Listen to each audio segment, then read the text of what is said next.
ارتفع سقف مطالب الجزائريين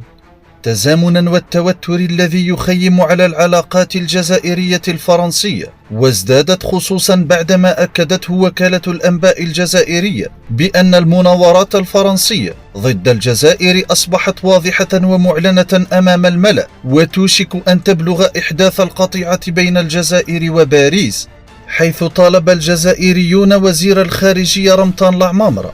بإعلان القطيعة رسميا مع فرنسا، كما كان الحال بالنسبة للمغرب، مبررين ذلك بأن قضية تهريب بوراوي واستضافتها على قنوات تلفزيونية عمومية في فرنسا يعد خطيرا جدا. كما ناشدوا السلطات في البلاد